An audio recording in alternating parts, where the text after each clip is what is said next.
Do you remember the days when a pair of khakis from Gap was a staple in your wardrobe? In 2019, the Gap brand made $4.7 billion in sales, down 24.8% from 2014, when its sales were $6.2 billion. When any brand that was once iconic is declining, the question is, what happened? History, when studied closely, always provides insight into all of the subtle and not so subtle changes that are taking place. These shifts always seem rather innocent at first, but tend to have a large impact over time.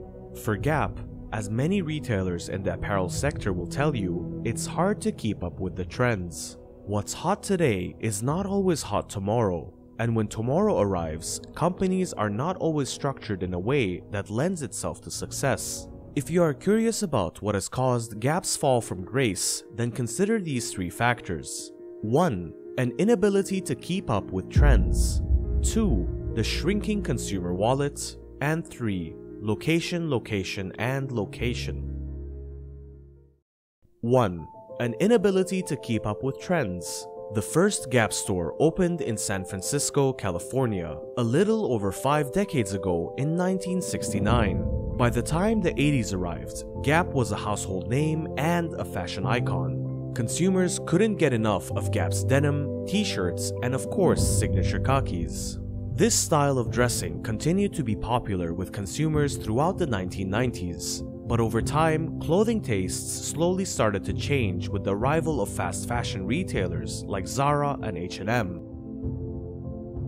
Zara entered the United States market in 1989, and a little over 10 years later, H&M opened its first store in the United States in 2000. Before these retailers entered the scene, if you wanted to pull off a look worn by your favorite celebrity, you likely couldn't afford it. But these fast fashion retailers were able to quickly bring looks that just appeared on the runways into their stores and at low prices. Suddenly, you didn't have to wear your boring old khakis all the time. There was more choice and it looked better than what previously existed.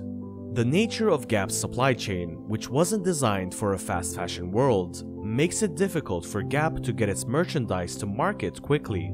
If there was a need to be fast to the market 20 years ago, then that need exploded after Instagram launched in 2010. Over the past decade, the social media app has had a profound and lasting impact on the fashion industry, with millions of people around the world documenting their #OOTD outfit of the day and trying to build businesses around their fashion tastes. Suddenly, the thought of hanging out in basics isn't appealing anymore. Number 2. The shrinking consumer wallet.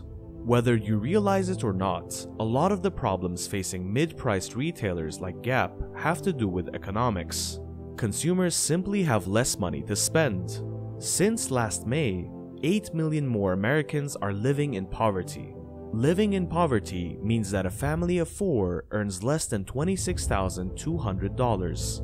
In total, there are 55 million Americans living in poverty. While the COVID-19 pandemic has had a negative impact on the wealth of many, Americans have been struggling financially for a long time. What consumers spend their money on has also changed. Advances in technology have made it hard to live without a smartphone. Once someone buys a new phone and pays for data, there isn't a lot of money left over after they pay for food and transportation. This is why fast fashion retailers, as well as Amazon and Walmart, have such a dominant share of apparel purchases in the United States. Walmart is not winning consumers over for its fashion sense, but it is winning the value for money proposition. If you live paycheck to paycheck, or if you are trying to save money, then shopping at a Walmart or a Target doesn't seem like a bad idea. In 2016, Target launched a new private label clothing brand called Cat & Jack, and that brand grossed $2 billion within its first fiscal year. Target also reported it gained $6 billion in new market share last year. Undoubtedly, some of that market share has come from mid-priced retailers like Gap. And finally, number 3. Location, location, and location. Location is everything, or is it? Gap Inc.'s third quarter 2020 earnings call Gap Inc. CEO Sonia Singhal said Gap is focusing on its off-mall locations. Our strategy is rooted in moving away from traditional malls and focusing on more advantageous locations to better meet customer needs, said Single. But will having a Gap in a strip mall versus inside of the Toronto Eaton Centre make a material difference? While the internet is often blamed for the decline in mall traffic, the truth is that many malls have not kept up with trends either. Traditionally, malls have had an anchor tenant, which is typically a department store. Malls are also the home to many clothing stores. This wouldn't be an issue if the clothing sector wasn't in a structural decline or if department stores were as popular as they used to be. If malls were filled with more stores that consumers are looking for, or if they converted to different uses decades ago, they would be facing fewer issues today. A mall with an Apple store and a Lululemon tends to do pretty well. Add a Target, a Dollar General, and a TJ Maxx, and it would do even better. If only Gap could move all of its store locations and change its fortunes. Traffic is always going to be higher in areas that have better stores.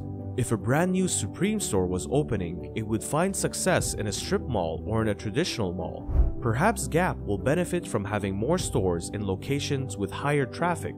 But that will not be enough to stem a decline only a revamped assortment or change in its pricing matrix can fix. While Gap is hoping better store locations will improve performance, this is unlikely to move the needle.